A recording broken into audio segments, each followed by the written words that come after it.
대통령이 조국 전 장관을 감싸 국민에게 상처를 줬다고 비판했던 김부겸 전 의원은 당대표 출마 선언 이후엔 조 전 장관이 말 못할 고초를 당했다며 다른 이야기를 했습니다.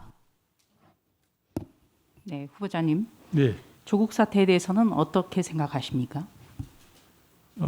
예, 조국 전 장관에 대한 어떤 기대 수준이 있었는데 여러 가지 것들이 거기에 기대에 못 미쳤고 그래서 국민들하고 특히 젊은 층들한테 여러 가지 상처를 준 것은 안타깝게 생각합니다. 네, 젊은이들에게 상처를 준 것 바로 공정과 정의에 반하기 때문이다. 저는 이렇게 해석을 합니다.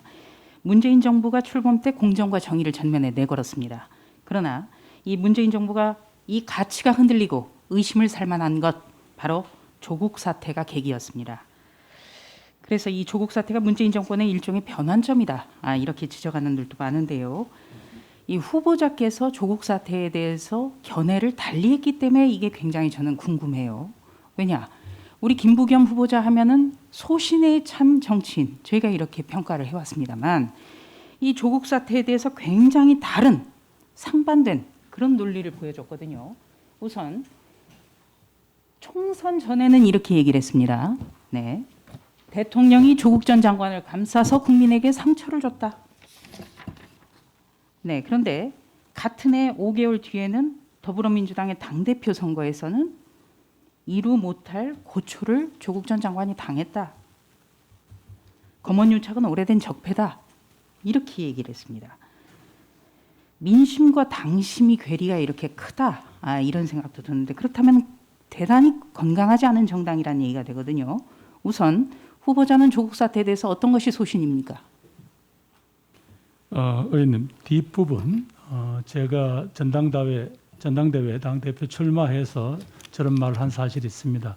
그건 의원님도 충분히 짐작하시다시피 아무래도 당의 주요 지지자들을 상대로 또 거기에 말하자면 메시지를 내야 되기 때문에 저렇게 말씀을 드렸던 것 같습니다. 네, 그러나 핵심은 네. 의원님, 그러나 도대체 검찰이 하는 행위는 그럼 그건 누가 지적을 하겠습니까?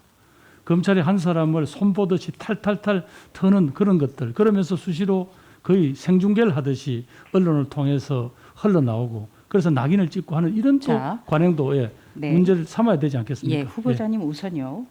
제가 궁금한 것은 조국 전 사태에 대한 시각인데 조금 전에 당 지지자를 상대로 말씀했다. 이렇게 얘기를 했어요.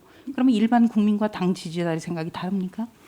아마 조국 장관 사태를 보는 눈은 조금 약간의 차이가 있는 것 같습니다. 그렇다면은 일반 국민들과 더불어민주당의 당원의 시각이 다르다는 얘기잖아요. 아니 이제 그 중에서 아까 그 조국 장관의 과거의 그 발언과 이제 행동에 대한 것들은 다를 수 있겠지만 저는 검찰의 그런 무리한 수사에 대해서는 후보자님, 저는 다를 수 없다고 생각합니다. 네. 네. 임기 말 국무총리세요, 그렇죠? 네, 그렇습니다. 네, 그리고 4.7 보궐선거라든지 이런 것에서 민심을 제대로 헤아리지 못하고 있다 대통령이. 네, 이래서 아마 그런 선거 결과가 나왔을 것 같고요. 또 한 가지는 우리 국민들 누구도 실패한 대통령 원치 않아요. 그러려면 후보자가 총리가 돼서 굉장히 고언과 쓴소리를 마다하지 않아야 됩니다. 직언을 해야 돼요. 그런데 이렇게 말을 바꿔버리면 그러면은 국민들이 과연 이 후보자가 제대로 말할 수 있을까? 소신이 있을까? 이거를 의아하게 생각할 수밖에 없습니다. 저부터가. 자, 우선 이 지금 일반 국민을 상대로 해서 말씀을 하시면은 문자 폭탄을 감수를 하셔야 될 거예요. 그렇죠? 뭐 지금은 제가 정부에 나와 있으니까 조금 그 점에서는 조금 한 발 비켜 있다고 보여집니다만은. 네. 그러니까 문자 폭탄 감수하고라도 하셔야죠. 쓴소리 하셔야겠죠. 저는 지금은 이제는 정부에 가게 되면요, 그거는 역시 국민의 삶, 어떤 국민의 눈높이가 우선이 돼야 되겠죠. 네, 국민의 눈높이가 우선이 돼야 되죠. 네. 네, 이 문자 폭탄 어떻게 보면 민주주의에 역행하는 전체주의 아닙니까? 전체주의라기보다는 하여튼 이거는 저는 뭐 제가 지금까지 알고 있는 민주주의적인 그런 방식은 아니라고 생각합니다. 네, 건강하지 않은 것이죠. 민주주의를 지금 왜곡하고 있다. 저는 그렇게 봅니다. 자, 그렇다면 이 총리님은요 앞으로 이 코로나 방역에 대해서도 총괄하셔야 됩니다. 우리는 지금 백신 수급에 대해서 언제가 될지 모르고 다른 나라가 마스크 벗고 활짝 웃는 모습만 지금 보고 있습니다. 그런데 제가 좀 안타까운 건요. 작년 8월 20일 날 후보자가 페이스북에 이런 글을 올렸어요. 자신의 이웃을 숙주 삼아서 바이러스 확산을 주장하는 일종의 생화학 테러 집단이다. 배후에는 보수 야당이 있다. 즉 깜짝 놀랐어요. 왜? 정말 김부겸답지 않은 이야기를 한 거예요. 저뿐만 아니라 많은 사람이 놀랐을 겁니다. 이거 지금도 유효합니까? 예, 당시 저도 저를 아끼는 뭐 친구들로부터 지인들로부터 저는 그런 비판을 많이 받았습니다. 그러나 당시는 정말로 저로서도 화가 난 게 정말 국민들이 어떻게 좀 버텨보자고 하는 그 시기에 사실상 저런 주장을 공공연히 했거든요. 이웃을 전부 퍼뜨려서라도 이 정권에 타격을 주자. 자, 이건 후보자님. 사실상에 용납될 수 없는 거라고 네, 생각합니다. 후보자님. 네. 저희 국민의당에서는 이 8.15 작년에 광화문 집회하고도 관련이 없습니다만 우리 후보자는 누구보다도 통합과 화합을 추구하는 그런 정치인이에요. 그런데 이런 말씀을 하셨기 때문에 깜짝 놀란 거거든요. 의원님, 위원님, 당시에 미통당의 여러 의원들이 현장에 계셨던 거는 또 의원님도 그건 인정을 하시잖아요. 현장에 있었나요, 우리가? 없었죠. 계셨죠? 예. 후보자님. 예. 자, 그러면은 지금 어떻게 그 문재인 정부가 방역에 실패한 것 이거를 다른 쪽으로 책임을 전가하는 듯한 발언이라 논란이 컸고 또 후보자의 발언이기 때문에 논란이 컸어요. 네, 지금도 이 부분 유효합니까? 제가 뭐 이제 지금 유효합니까?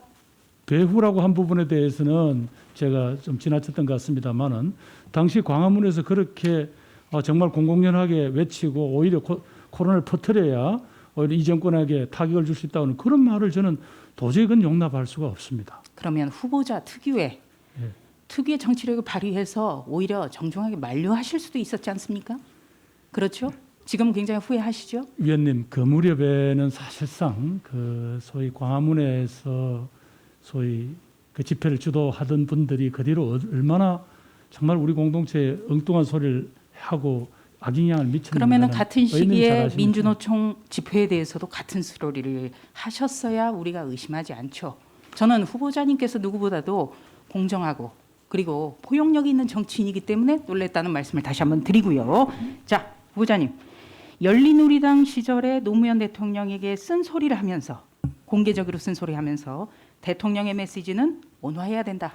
이렇게 강조를 하셨습니다. 네. 문재인 대통령이 그런데 본인 사저 의혹에 대해서 야당을 향해 좀스럽고 민망한 일이다. 이렇게 말씀하셨고요.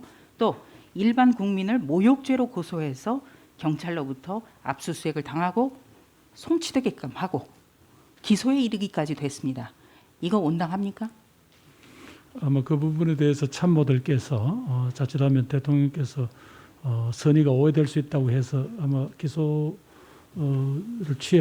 고소를 취한 걸로 알고 있습니다. 취하한 게 중요한 게 아니라요.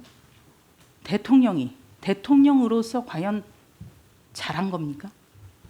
그렇게 안 갔어야 되는 거 아닙니까? 조금 주변에서 참모들이 그런 점에서 조금 대통령께서 좀 폭넓게 보시도록 그렇게 보좌했으면 어땠을까 하는 아쉬움이 있습니다. 네.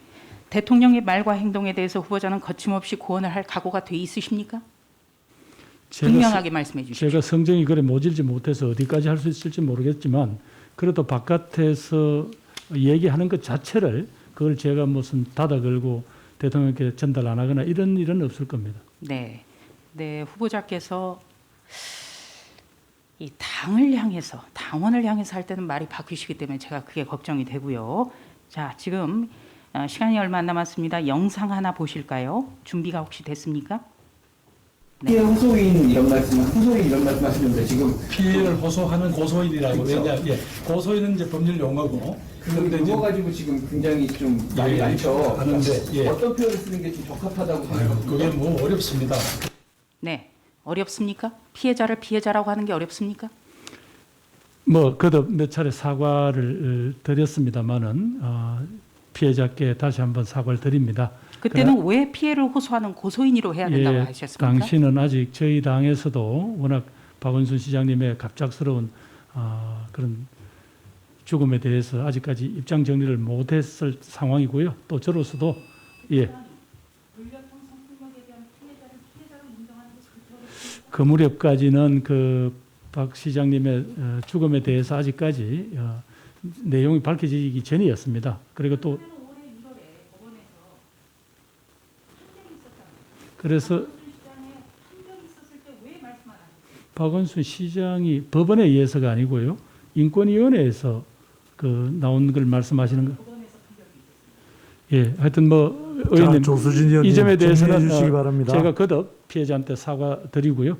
또 앞으로도 특히 성인지 감수성 부분이 많이 부족했다는 지적을 아프게 받아들이겠습니다.